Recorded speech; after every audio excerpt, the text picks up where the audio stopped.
大家好，我是于超。我不知道我这个声音怎么样，希望声音一切都好吧。今天我那个节目的名字呀，叫做《民办 SAS》。SAS 呢是那个英国的特种部队，名字叫做那个 Special Air Services，应该是还是 Special Air Service。那么在2017年的时候啊，Amazon 上面有个 Prime Video，那里边呢有不少电影。其中有一个电影名字就叫 SAS Rogue Warriors， 就是流氓战士。那个就是现在大家可能玩过不少这个电子游戏哈，还可能看过不少这个特种部队的那个电影。那里边呢就是比如说这个特种部队潜入敌后，然后呢那个摸到敌人那个背后，在别人脖子上来一刀。然后呢，这些东西被拍成了那个电影，或者是制作成电子游戏，比如说《使命召唤》（Call of Duty）。那个我虽然不玩，但是我挺喜欢看网上的那个就是 game movie 的。然后呢，就是整个这些东西的始祖吧，我觉得应该算上 SAS，算是一个，就是这特种部队的这个始祖。他呢最开始是英国陆军的那个一个人叫 David Stirling。这个人呢，他实际上是有他是英国的贵族。然后呢，那个他就是当时就是英国呀，因为那个长久的搞这个和平主义嘛，军备方面都不行。在二战最开始的时候呢，被德国人打的其实挺厉害的。结果这个人呢，他呢就是是一个非常有想象力和行动力的这个人。其实我觉得我的内心和他实际上有些相通的地方。然后呢，他呢就是自己组织一帮人吧，就开始就是要到敌后去作战。然后呢，他这个到敌后作战这个想法啊，其实呢就是说，姑且不论战术如何，就是到二战刚开始的时候，甚至到了二战开始一段时间，没准到1943年前后，这种敌后作战，然后那个摸进这个敌人的营地，然后开始杀人，杀死这个敌军士兵，就这种事情哈，实际上是被认为是完全不符合这个军事道德的。那么就像我以前的那个节目啊，就是谈到过这个一战摧毁了那个整个西方文明的一些特别核心的东西，也就是骑士精神。因为呢，就是我在那期节目里边说的，你整个的这个道德的这个框架呀，是基于你对这个死亡的看法，是你基于你对死亡的看法。然后呢，你在面对死亡的时候展现出的那个勇武啊、豪侠呀，在受这个骑士精神，在那个宫廷爱情中，对那个你所仰慕的这个贵妇的这种受到严格规制的这个宫廷爱情的，去给它调的柔和一些。然后这是两个支柱，一个是那个勇武，一个是那个宫廷恋爱。那么所以呢，就是我今天就不想再把以前说的那个重复一遍了。就是说，你这整个的这个道德建筑在哪儿呢？建筑在你对死亡的看法和实践上边。但是一战呢，一战就是那个马克沁机枪啊，在什么索姆河呀，几天之内屠杀70万人呢，就是在那里边没有勇士和懦夫了，只有血肉和这钢铁的这个镰刀的去收割。所以呢，人们如果不能从死亡发现意义的话呢，在死亡之上，整个的这个生的这个大厦就垮塌了。所以那个一战以后的那些那个著名的那些这个文学家吧，他们表现的都是这种发自内心的这种恐慌。比如说 T.S. 艾略特的《荒原》，或者是比如说是那个谁，那个赫尔曼·黑塞写的那一系列的那些文字吧，其中也有个《荒原狼》。然后呢，他还写那个就是乔达摩悉达多，就是在听大河河水悟道。那个在我年轻的时候，十七八岁的时候，给我印象特别深。《荒原狼》我没怎么看过，但是那个特拉摩悉达多那个就是赫尔曼黑塞那一系列的那个文章，我看了不少，而那里边流露出的深刻的这种孤寂，然后没有归宿，因为他们所依托的那个死亡的意义，实际上是被摧毁了在一战。那么尽管如此呢，就是说那个就是西方的这种军事道德呀，他认为就是摸到这个背后去割开这个敌人喉咙，这是非常非常就是一种完全的流氓行为，这是完全的流氓行为。这也就是为什么 SAS 那个纪录片名字叫那个 Rogue Warriors， 就是流氓战士，这个在当时被认为是流氓。就比如说你要是去耶鲁的那个艺术馆，看到里边描写那个就是独立战争的时候，美国战胜那个情况呢，是那个美国军官正在邀请英国军官进入一个帐篷，那是什么意思呢？英国军官投降就是把军刀交给美国军官，美国军官接过来以后，立刻就把这个英国军官那个刀还给那个英国军官，然后请他去帐篷里吃那种英式的这个茶和点心，你知道吗？好像从来没打过仗一样，因为我们都是绅士，我们都是这个绅士对绅士的关系。那个现在既然已经达成了协议，我们就仍然是绅士和绅士的关系，不再是战场的关系。所以就是说，咱们看到一些西部片哈，那个在美国，比如说50、60年代比较流行的西部片里边，他也特别强调，就是说你拔枪的时候必须当着面拔枪，你在别人背后打一枪，这个是极其那个就是被人唾弃的这个行为，除非你是完全丧失这个道德的这个人哈。然后呢，这个 SAS 这个部队呢，在最开始的时候，他就先于德国人打破这个底线，其实就是 race to the bottom line， 就是像底线那个比赛谁更没有底线。结果呢，他呢就是那个达成了当时特别令人惊叹的这个战绩。其实他是靠突破这种底线来做这种事儿。二战的时候呢，很多这种底线就被突破了，就比如说这个人们比较美国和苏联两个国家的那个这个战争罪行的问题，实际上就是美国在二战的时候啊，做了很多就当时以及现在都可以被认为战争罪行的这个做法。比如说他在打日本的时候，他把轰炸平民作为一个非常基本的这个战争手段，而苏联在攻进德国的这一路上，就是在和德国作战的时候，反正有研究认为啊，苏联并没有把这个屠杀平民当成一个有效的战争手段。当然，他战胜以后占领柏林，进行了大量的这个强奸和抢劫，那是另外一个回事。但是在战争中，他并没有以屠杀平民作为手段，而美国在对付日本的时候是以屠杀平民作为手段。所以好多这些东西都被突破了底线了，其实是。那么咱们就再说回了那个英军那个 SAS 这个部队。那么这些人呢，他们都是一些就是那种有点像我，实际上是就是在哪儿啊，他都难以就在那个地方，就像一个笋头插进那个笋眼儿，好好待着，都是那些不安分的人，你知道吗？就在哪儿都待不下去，就极其想冒险，就是冒险对他们来说就是跟呼吸差不多。这种人就全都跑到那个 SAS 去了。那个大卫斯特林呢，他本来就是这种人，所以他能挑出这种人来，你知道吗？挺有意思。丘吉尔那儿子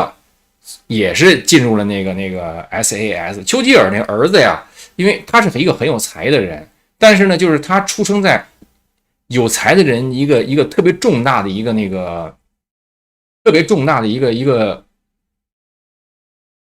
缺陷是什么呢？特别容易出现的一个缺陷，就是他那个方面的才气一旦被打开了呀，他在脑子里就跟断了根弦似的了，他就很难就保持平衡。好多人都是这样。你比如说那个吉他蓝调的一个大师叫 Eric Clapton， 他呢就是比较有才，他也是出生在一个就是童年那个特别不幸的家庭。这个关于童年不幸的家庭出来的孩子，过一会儿我就要谈。其实这是今天我这个节目的一个主题。然后呢，那个 Eric Clapton 呢，他虽然能自己作曲啊什么的，但是他的个人生活呀，还有他的那个在这个表达艺术的这个过程中啊，他很难保持那个他人生的这个平衡，所以他就特别就是推崇一个人叫 J.J. Cale，J.J. Cale 的歌我其实也挺喜欢听的，像是 Eric Clapton， 还有那个 Mark Knopfler， 还有一批人实际上都是特别推崇 J.J. Cale 的。J.J. Cale 这个人，他呢就是有才气，同时还保持了这个整个生命的平衡，其实这是非常难的。那谁，那个 Eric Clapton 就没能做到这一点。那个就像比如说那80年代那个巨星，就是迈克尔·杰克逊，其实也没能做到这一点。其实是那个，就是你有了才气，你是让才气左右着你左冲右突，还是你驾驭这个才气，或者说你驾驭这个疯狂，其实是一个特别，就是这是一道坎儿，你要是越不过去的话，你就那什么。然后呢，那个像 David Sterling 啊，他这个人呢，他就是我觉得就带着这种艺术家气质、这种疯狂和行动力的这种人，他就挑了一帮人，就开始在敌后这种作战，大打出手。而他的这种行为，在英国传统这个军事传统中被认为完全是没有道德的，就觉得绝对不能这么做。所以呢，英国陆军呢，其实一开始是特别勉强，就不愿意让他们这么干，因为觉得太丢这个英国军队的脸了，就是你这种事儿你是不能这么做的。这挺有意思的。咱们要注意一点啊，就当时认为完全不能做的这个事儿，认为是只有流氓中的流氓，就是你完全就是寡廉鲜耻的这种恶棍，你才干的事儿。现在变成了就是比如说各国的这个特种部队，他那个就是英雄勇武的一种体现了。没有人在现在觉得就是你跑到敌人背后，在背后摸过去，在脖子上割一刀，这个是见不得人的事儿。而我们假如试想，就是在那个1950年或1960年代看那个西部片的时候，你还得当面，那至少这里边推崇的是当面要开枪，你不能背后开枪呢。那到了现在，这个小孩玩那个电子游戏都认为摸到敌人背后给敌人脖子割断，这个是完全可以接受的，并且这是你的技巧和勇武的那个什么。我们就要看到这个道德标准它的一个转变，到底哪个对哪个不对呢？这是其实我要提出的一个问题。为什么现在的人不觉得那个是道德极其败坏的人才会这么着做呢？这是我过一会儿想逐渐的，我试着把这个问题给说清楚。我不知道有没有这个能力，我试着把它说清楚吧。我先继续讲那个 SAS 的故事。结果那个英国陆军呢，他们就使用这个空勤团 SAS， 这个中文翻译叫做特种空勤团。他使用这空勤团干了不少这个心狠手黑的这种事儿。然后呢，在当时英国陆军的高层始终想把他们解散不了。其实呢，就想把他们成建制的给消灭，你知道吗？注意我再说一遍，是英国军队想成建制的消灭这个 SAS， 他们自己的特勤部队。为什么呢？他们觉得这些人就说我不愿意和这些人共事，我是英军的军官，我不愿意和这些军事恶棍或军事流氓共事，我也不愿意看着他们肩膀上和头上有英军的这种徽章，我们不愿意看到，你知道吗？结果呢，这个英军呢高层就给他们安排一种必死的那个局，你知道吗？让这个 SAS 这些人呢进入到别人极其强大的火力之中，你知道吗？就是想借敌人的手把他们全都消灭，然后就不用这帮人了。结果 SAS 那些人呢是艺术家加亡命之徒，在我看来，你知道吗？就在那一次英军高层这个给他们设的这个必死之局中他们好多人都还都跑出来了，你知道吗？但是他们看着自己的伙伴被燃烧弹点燃，然后在那个2017年那个纪录片里边，幸存者说，他说我从来不知道人的身体会烧得那么快，人的身体是一种易燃物，你知道吗？在那个汽油弹下边是个易燃物。然后呢，就是这个故事就逐渐到了现在。到了现在，其实呢，我觉得各国的军队它有一个什么倾向它实际上，我觉得自从海湾战争以来，它就有这种使用特种部队执行传统军事任务的这种倾向，各国都开始往这方面转向。所以呢，就是说 SAS 以及那个美国什么绿色贝雷帽啊，海军什么 SEAL 啊，什么这些特种部队，逐渐的在不同的战争中扮演越来越主力的这个角色了，就变成了特种部队进入地面，然后这个卫星啊，还或者是那个空军呐，它那个什么就是做情报，它就变成了。甚至就是现在地面部队就越来越有特种部队化的这种倾向了。所谓特种部队化，所谓城镇战等等这些东西，就是把以前的那些就是令人不齿的这个军事手段，进一步的用到极致，甚至是用到穿平民衣服的人身上。就是这些事情在以前都是难以想象的。那我就有一个问题，就是说现在的这些，比如说那个海豹特种兵是吧？绿色贝雷帽，他们做的事情的时候，他有没有觉得自己道德沦丧？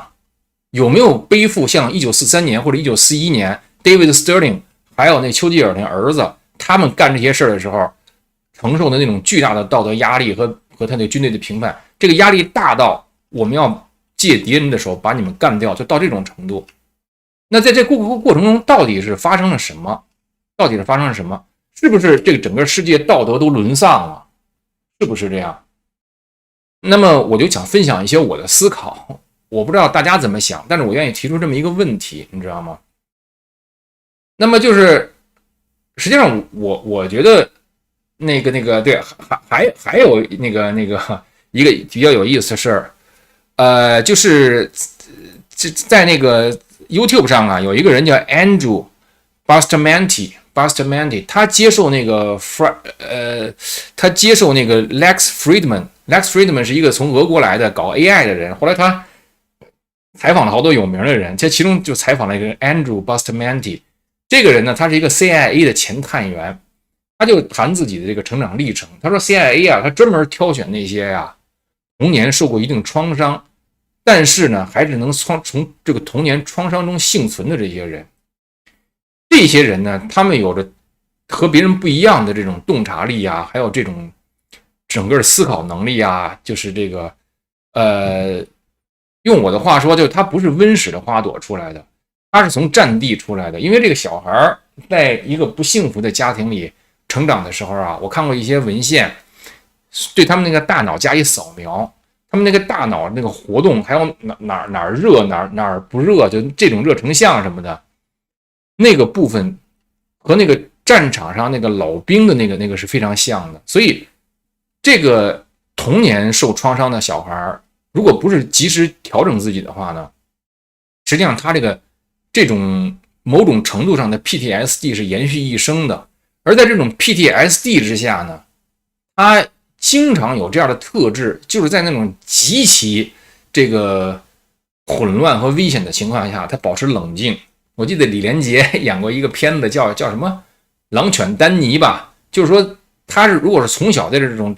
战斗的状态下成长起来的，激烈的战斗发生在他身边的时候，他反而更加冷静。其实我就有点这样，你知道吗？就是在极其激烈的冲突中，我反而比别人冷静得多，你知道吗？然后呢，联邦不是，就是那个 CIA 挑选的就是这些人，然后就用他们的这些特质来完成他们一些超越极限的一些任务，在极其复杂的情况下，凭着本能迅速的了解这个方向应该是什么。我的一路走来呢，见到这样的人其实不是很多，你知道吗？可能我这方面的特质表现得太明显了，所以呢，我经常是被别人认为是很疯狂的。然后人家在一些比较重大的冲突之后，事后又说：“哎呀，于超当时你做那个决定还是挺对的。”但是当时你做的时候，我有点理解不了。有的人跟我是这么说的，这种情况是经常发生的。就比如说我和那个我师父宇宙主播李洪志先生之间的这个师徒情嘛，对不对？现在一直延续到了现在。那么在比如说2021年的时候，我想问一问周围的现在的这些法轮功学员，你有任何一个人想到说我于超今天能几乎就掀翻你神韵，或者掀翻你整个法轮功吗？你想不到吧？其实2021年的时候，我基本上已经明白，如果我站起来，法轮功就会完蛋，而且我打算站起来。你知道吗？因为我听说了那些事情了。2021年的时候，孙赞和程清零已经来找我了。2021年1月份的时候，所以那个事儿是我不能做事的。然后周围的人，所有的人，没有人认为我有这个可能性撼动法轮功的任何一点。他们就认为这个于超他就是那个什么了，就是那个只要我们不理他就走远了，离开了什么的。后来我就说我不是你可以抹去的人，你知道吗？你不以这种方式记住我，我叫你用另外的方式记住我。他们都听不懂，你知道吗？2021年的时候都听不懂，就在3个月以前他们都不懂，要我说，你知道吗？那么就是说我一路走来呢，就是碰到这样的人不多，但是呢，我听那个Andrew Bustamante 他说那个 CIA 挑选人的时候，我就心中深以为然。我说这 CIA 这些人真是会挑人，你知道吗？就是其实我自认为我就挺适合去 CIA 干的，因为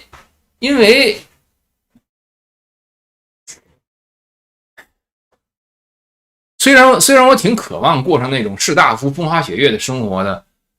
没准我就没有能力过那种生活，我反而是在那种极度冒险的那个人生中，好像是能够那个繁茂，我有这种感觉啊。当然，我希望以后我能过得那个平静一点。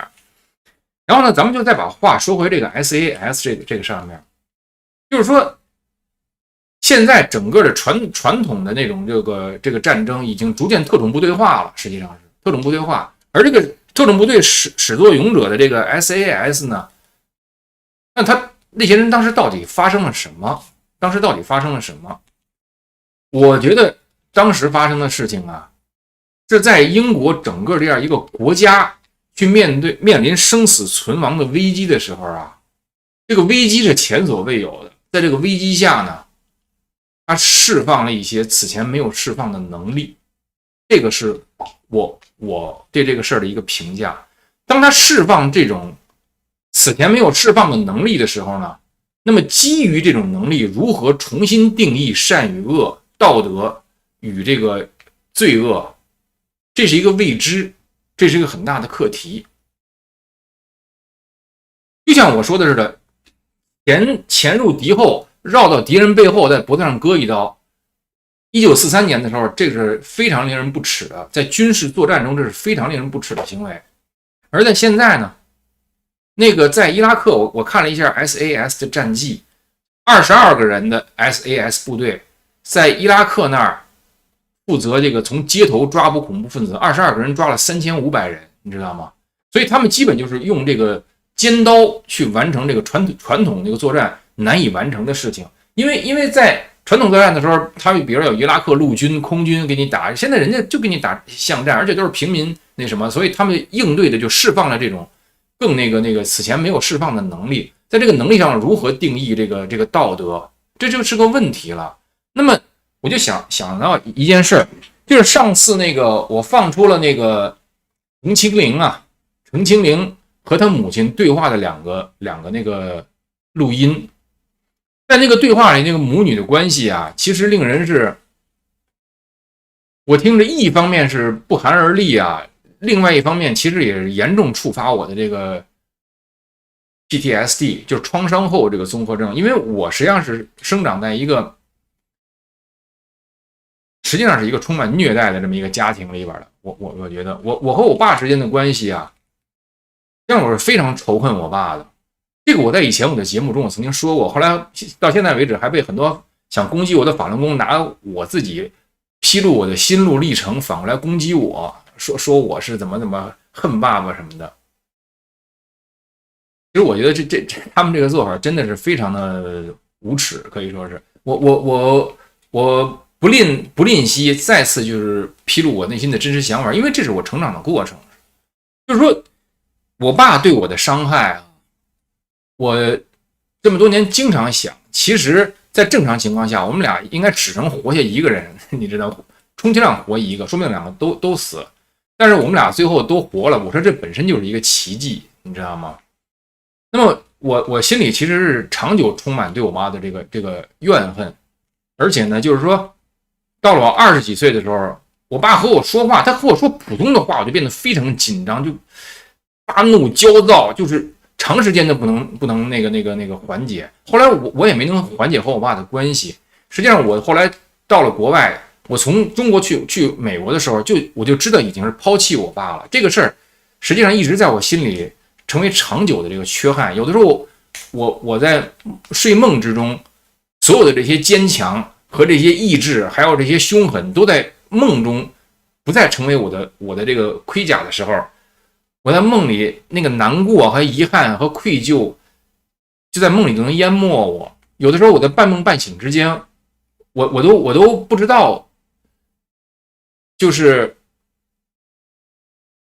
怎么才能就是说不那么难过。实际上是我在半梦半醒之间，有的时候我是知道我爸我妈死，而我们和他在一起，那时候我一点都不害怕，你知道吗？我一点都不害怕，一点都没有像那个害怕死人那样害怕。其实我更多的是想，哎呀，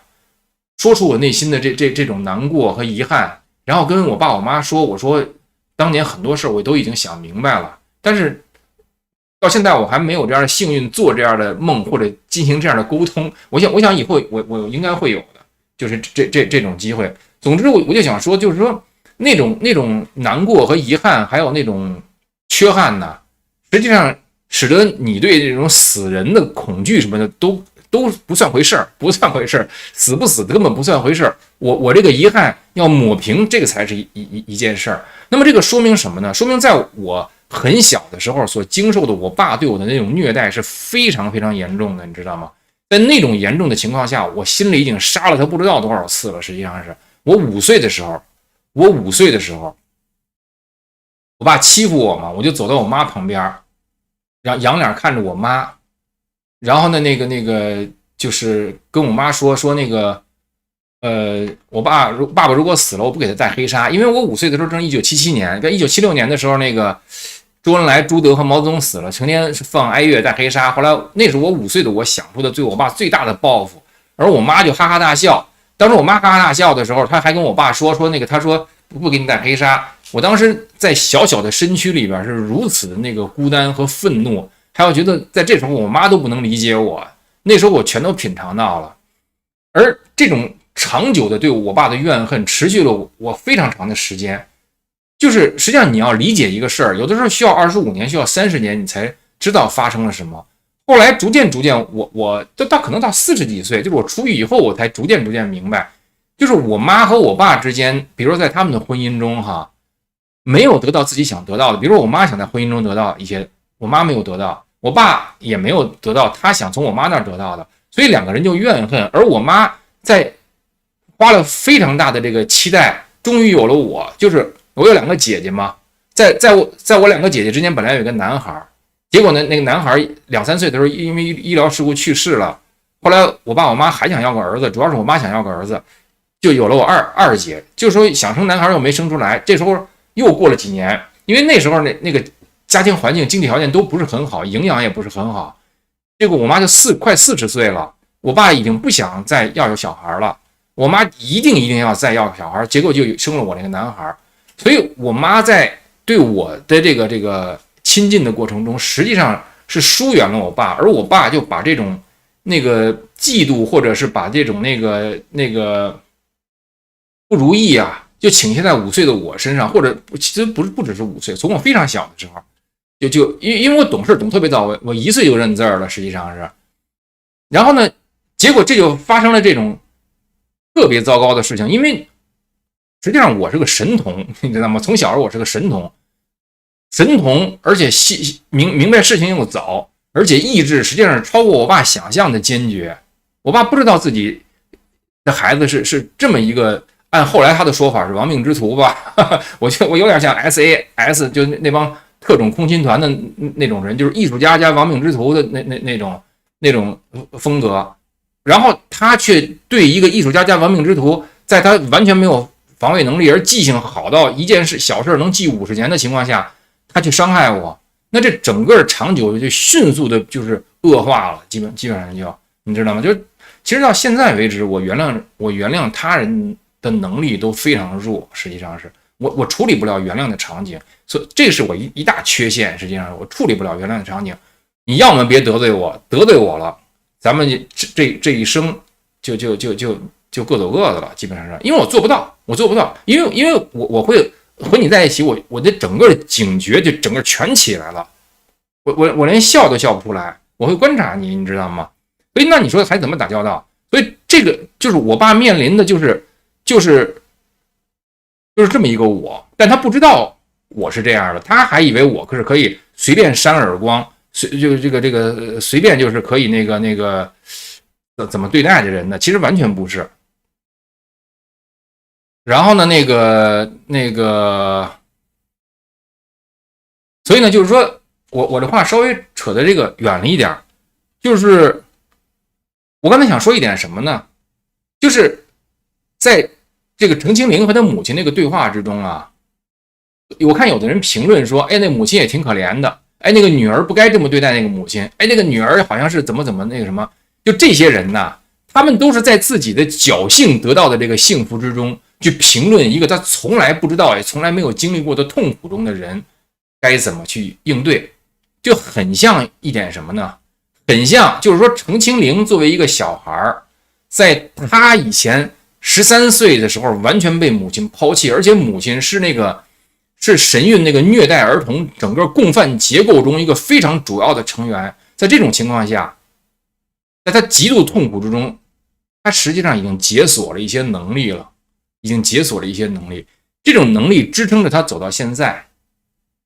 能够用这种逻辑清晰简洁而直击要害的话去应对他妈，你知道吗？就很像大英帝国解锁了他的能力，而这个能力是以 SAS 特种空勤团这个部队作为一个实体体现出来的。当他去运作的时候，大英帝国活下来了，但是这个能力在当时当地被认为是完全的军事流氓，但是当时到底流氓不流氓呢？作为那些艺术家加亡命之徒啊，他们可能不觉得流氓，他们就觉得自己有这个能力，就觉得人这个事就该这么解决，就觉得我就应该冲进那个利比亚机场，把那些飞行员全杀光，然后呢飞机就飞不起来了，就这么简单，在他们脑子里就这么点事儿。那些此前被那些英国就是700-800年以来那个军事贵族继承下来的那个军事道德，在他们脑子里没准都理解不了。他们的理解就是，如果我不这么干，英国就完蛋了，所以他就这么干。而就是这个道德到底是怎么应用的，具体到当时当地的人，他到底是不是违反道德了，实际上我都没有一个答案，你知道吗？但是就是说，比如说以程清零和他母亲的那个对话，很多这个有外人我就注意到，在那个推特上面就是评论这个事儿，说程清零他都没有能做好一个女儿。而你知道我从我于超的眼里看到的是什么吗？我看到的是程清零啊，要远超过我于超的这种善意和冷静。我没有觉得程清零那个什么，我到了42、43岁的时候，给我爸打电话还是极其畏难，拿起电话之前就陷入那种就是 PTSD 那种状态。我那时候已经在美国了，我长时间的不给我爸打电话，是因为我打电话太畏难了，拿起电话就是脑袋和后背都开始出汗，说紧张的我都不知道是笑好还是那什么，但是我努力的就是用一种柔和的态度跟我爸说话，因为我已经40几岁了嘛，好像我在美国，我又没照顾我爸，我至少应该有那个什么吧。每次打完电话我都是一身汗，然后说话都不知道说什么好，就紧张到这种程度，给我爸打电话，怨恨啊，还有那什么，我就好像很难描述，又是怨恨又是害怕，又是那个希望把这个谈话进行下去，希望我能过上一个别人我眼中的别人也过的那个正常生活，但是这个实际上都没有做好，最后我是长久的没有给我爸打电话，你知道吗？到最后我们都不知道和对方说什么了。所以就是说，现在想起这些事儿，我让我爸一个人死在中国，其实这给我非常大的这个内心的那个愧疚。我就觉得这个人生，他有的时候你需要和你的那个愧疚一起走20年、30年，甚至40年，直到你死。然后你在死的时候，也许那些愧疚最终有它的意义，或者你在这个过程中，你这些愧疚帮助你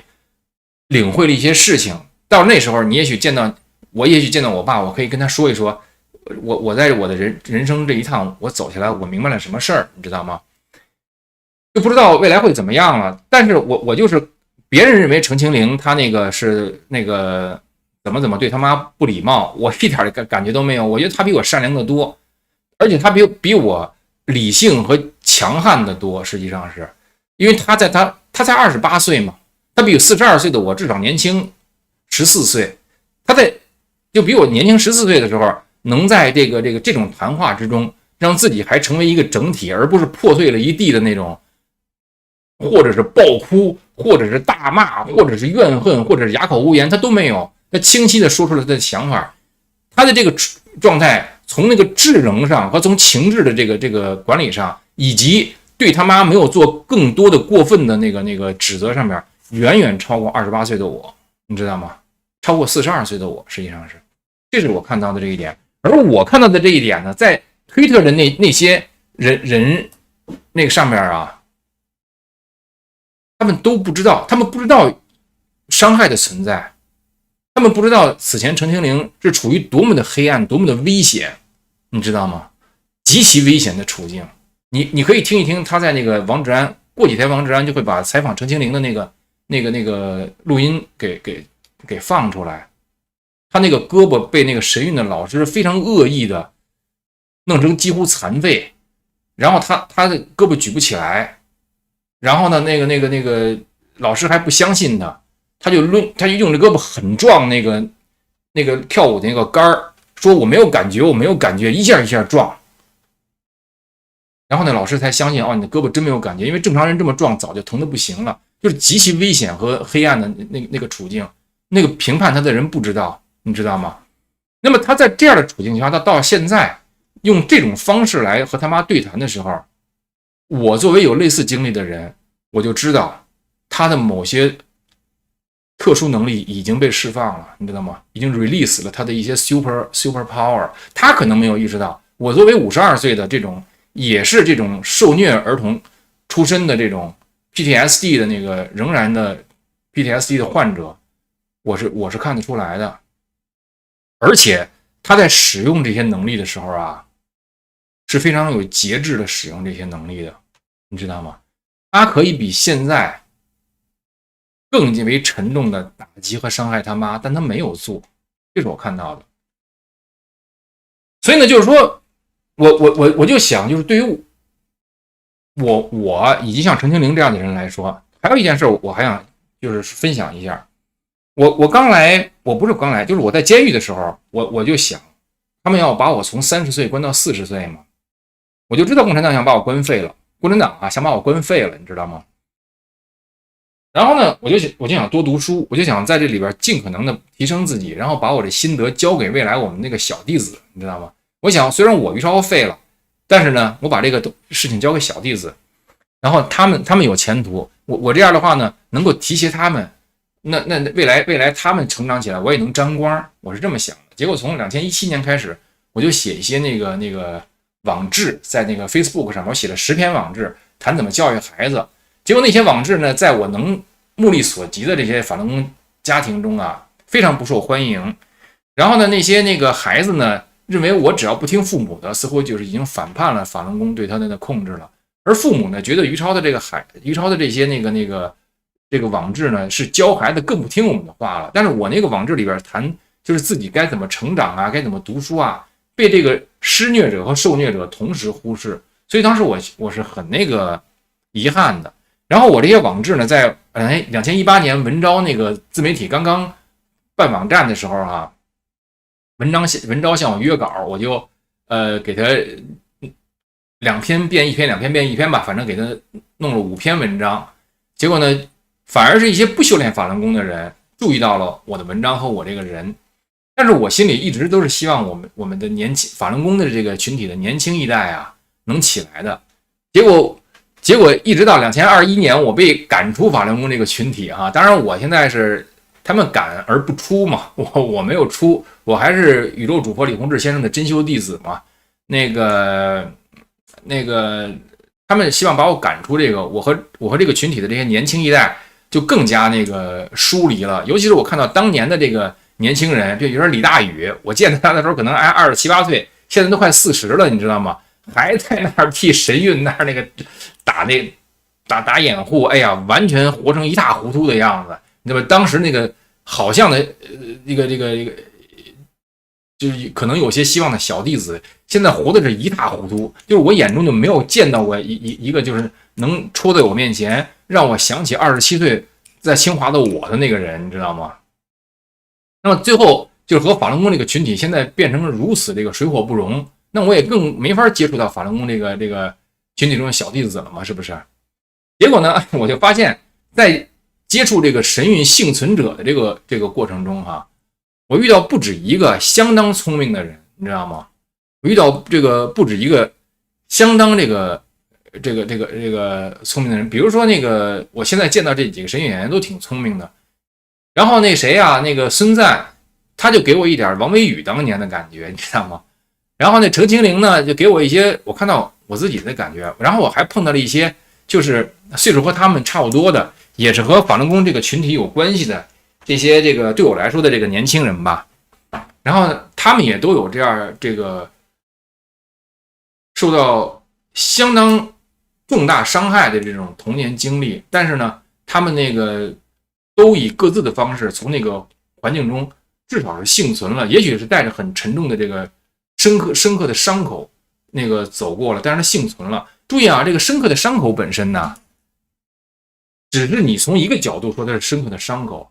实际上在这个过程中，它是 released some superpower， 它释放了你不同于他人的一些能力。很多人就跟我说，于超你反正是想法比较独特吧，有的人说于超你挺有光彩的什么的。我可以说所有的这些独特和光彩，你要是从这一世看的话，都是来自我以前的伤害，是所受的伤害。那当然我也伤害过别人，那么就是说以前的那些所谓的就是比较深的伤口，与此同时就是释放了你一些这个能力。所以我就跟他们这些人说呀，我说对我们来说现在一个特别重大的课题是什么呢？特别重大的课题就是说我们如何去让这些已经被释放出的这个超能力啊，在这个此前它没有出现的时候，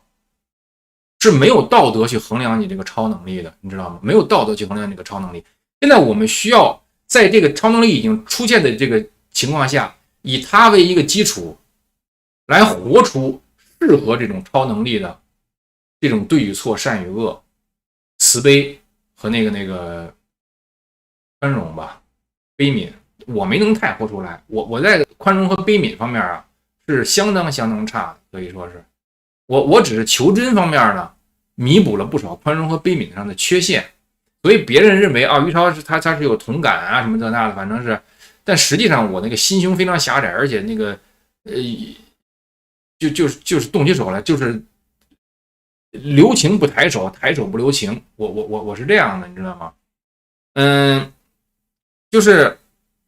我说求真有一些弥补，就像上次我那个节目说那个嫉妒心嘛，我说我不太嫉妒，因为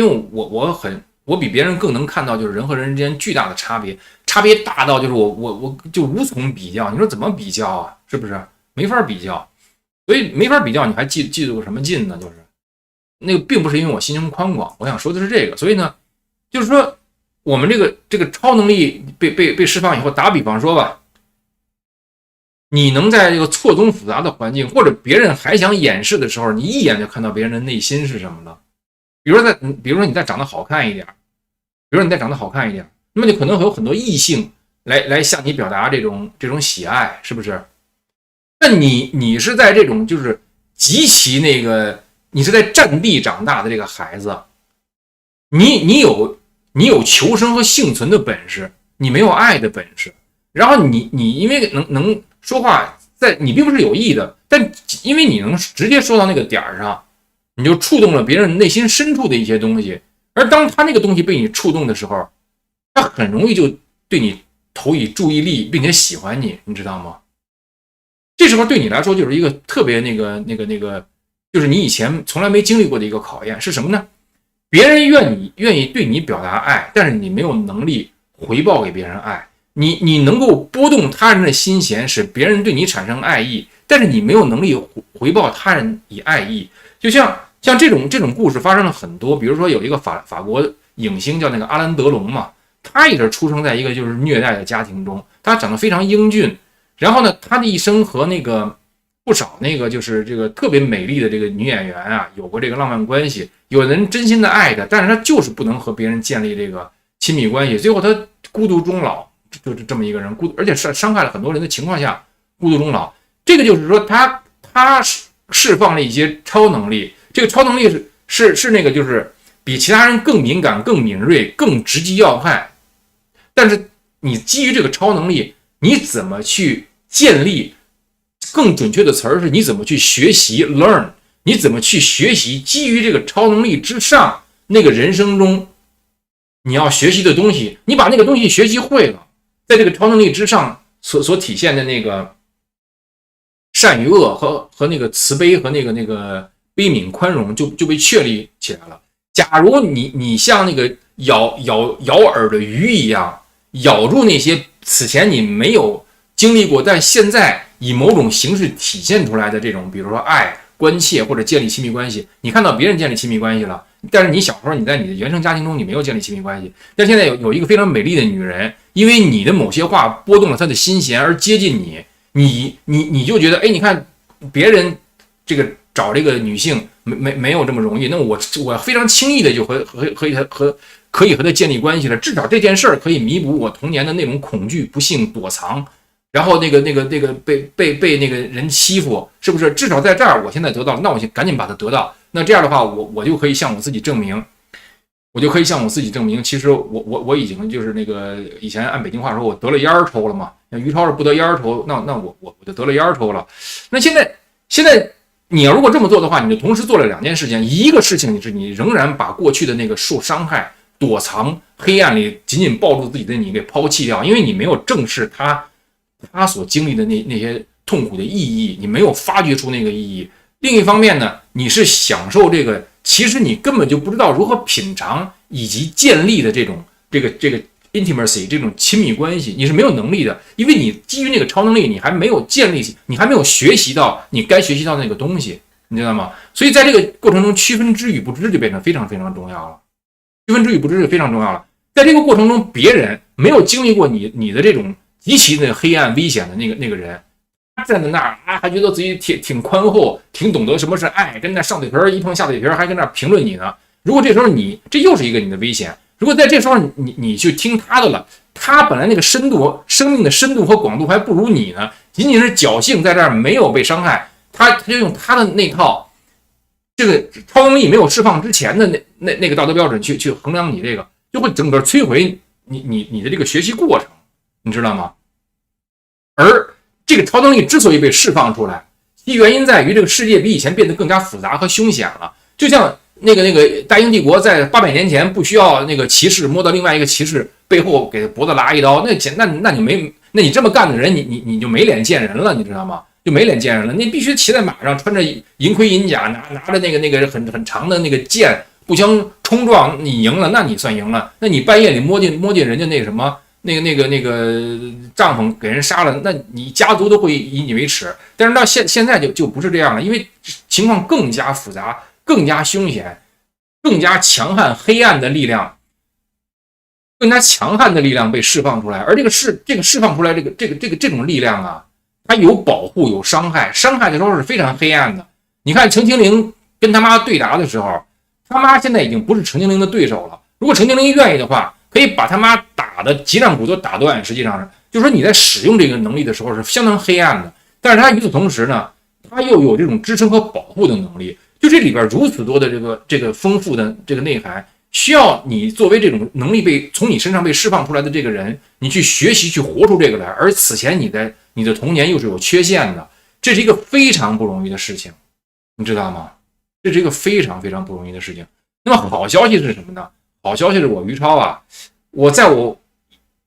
就从30岁到现在52岁这22年之中，我希望我们的年轻人能成长起来，希望通过我的书写，希望那个写出一些文章他们能看，这些都没有成功。在我完全不想这个事儿的时候，我遇到了那些我曾经想遇到的年轻一代，而且他们的这种优秀这种能力是超过当年的我得到了此前我想都没想过的最好的一份礼物，你知道吗？他们哪还超过我呢？我从小是读过好多书的，我读书比周围的人读的多得多，你知道吗？但是我现在遇到的这个人，没有一个人是读过我读过的那些书的。他们在没有读过那些书的情况下，已经形成现在的这个能力了。如果他们开始读书的话，前途不可限量，我是这么觉得的。我很少见到比我聪明的人，你知道吗？在我的人生中，也许是我孤陋寡闻，但是我的确比较少见到比我聪明的人。但是在他们中间，我看到一两个人比我聪明，这个让我很很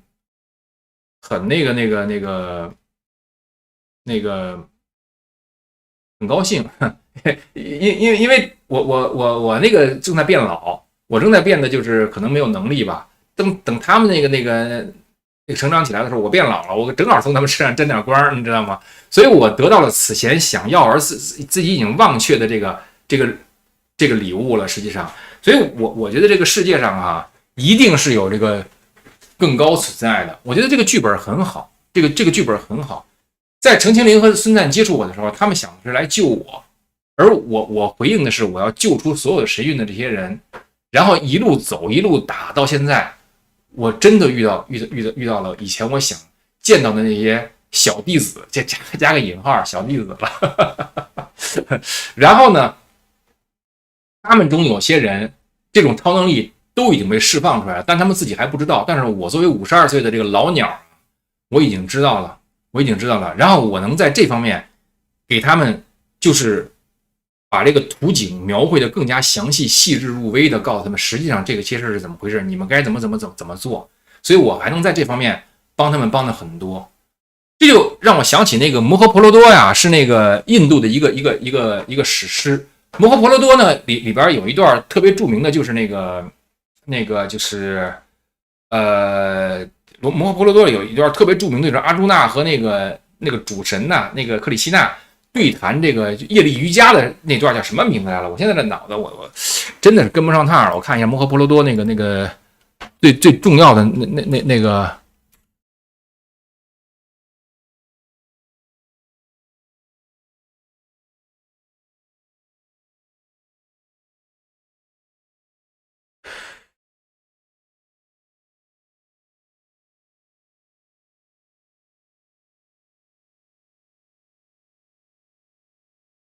摩诃婆罗多里边有一个特别重要的一段，那个就是那个名字我一下就记不住了，但是他那不加梵歌，对了，那中间有一段是不加梵歌。现在我想说的是整个摩诃婆罗多的故事。摩诃婆罗多的故事在哪儿呢？就是说，反正就是有和那克里希那这一波的，就是阿朱那，他们整个一个王族，阿朱那是王族的一支。另外一支呢欺负了阿朱那，阿朱那就在那个主神那个克里希那的过程中夺回这个王国。但是在这个夺回王国的这个过程中啊，阿朱那这边的这个武士们呢，实际上在这个过程中就是那些此前的军事上的那个道德被一再打破，在那个印度古代这个至少是古代传说中的这种贵族之间的战争之中，是有着严格的这种你什么时候能打什么时候不能打的。其中有一条是什么呢？就是你在这种生死相搏的过程中，你绝对不能打对方武士的下半身，你知道吗？你打了下半身，你就是一个就是道德极其败坏的这么一个武士了。但是在最后的大战之中呢，对方那个最重要的就是这个阿朱那，他这个在世间的这个武术的武艺的这个老师啊，被他们是如何杀死的呢？其中一个就是打他的下半身了。最终呢，这个阿朱那这边赢了。但是呢，最后整个摩诃婆罗多的故事呢，是阿朱那这边的这个所有武士啊都死光了，基本上。为什么呢？就是这个整个故事，这个就是说这个大地业力太重了，所以呢，要通过这个杀戮把这个业力给减轻一些。就是在最后这个阿朱那这边赢了以后呢，就是其实他们的末日也快到了。他们就在那个好像河边喝水，喝酒，结果就喝的慢慢就醉了。慢慢醉了以后呢，以前自己做过曾经就是亏心的那个事儿啊，就涌上心头，而且自己感到非常惭愧，而且恼羞成怒。然后他们就互相谈起当年他们是怎么战胜对方的，然后呢就开始互相这个责骂，说你战胜那个就是阿朱那那个老师，你之所以把他打倒，难道不就是因为你打了他的下半身吗？就这一句话就戳中了那个武士的那个羞愧之处了。结果他就拿起那个，他在河边有很多芦苇，他把那个芦苇折下来，想用芦苇打这么说他的人，因为他说到他的内心的长久的这个亏心和痛处的就因为作为印度贵族武士，你在作战之中你是不能打对方下半身的，但是他们就是靠对方打对方下半身，结果把对方消灭了嘛。结果他就拿起这个芦苇打这么说他的人，但是因为他们的业力成熟了嘛，那个芦苇撅下来以后就变成精良的那个武器，就是非常沉重的铁棍，一下就把对方这个打死了。结果这些所有的武士都想起自己在战场上曾经违背武士道德做的那个亏心事了，结果他们都既恨自己又恨对方，就在折下芦苇互相打的过程中，互相把互相全都打死了。所以这个故事呢，我就让我想起来，你比如说现在在战争中，就哪怕推到800年前的战争，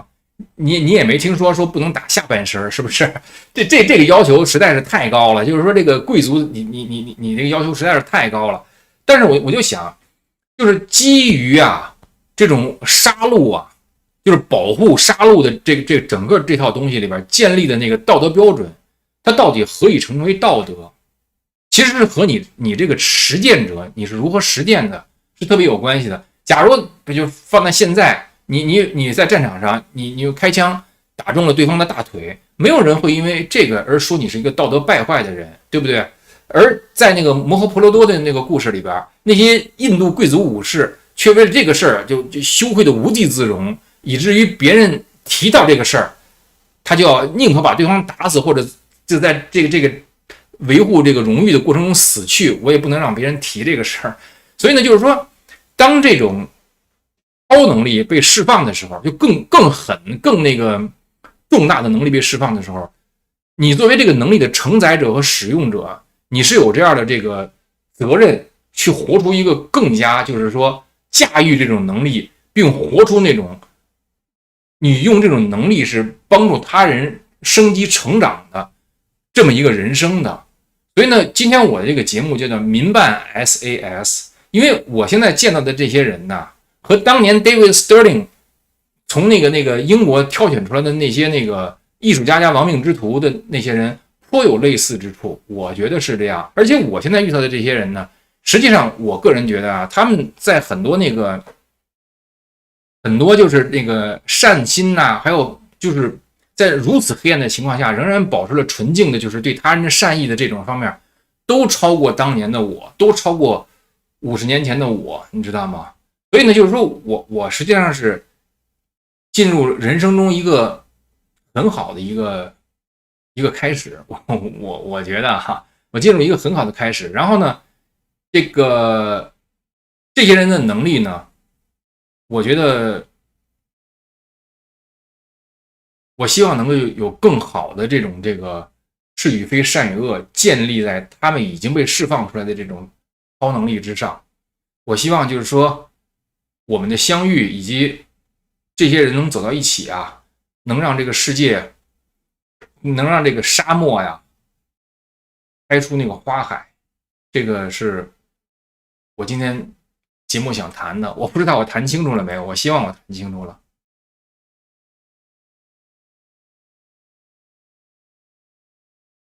对，博家凡哥，你看 Maggie Do 和那个 Larry Canada 都告诉我博家凡哥，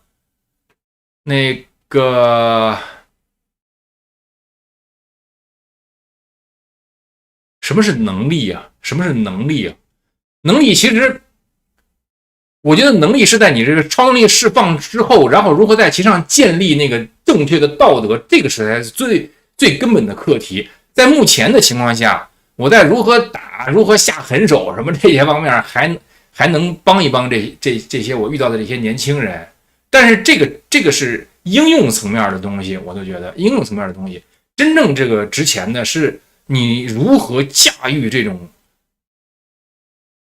就是被释放出来的这种能力。我觉得这是一个那什么，我希望他们比我少走一些弯路。我说清楚了吗？我希望我说清楚了。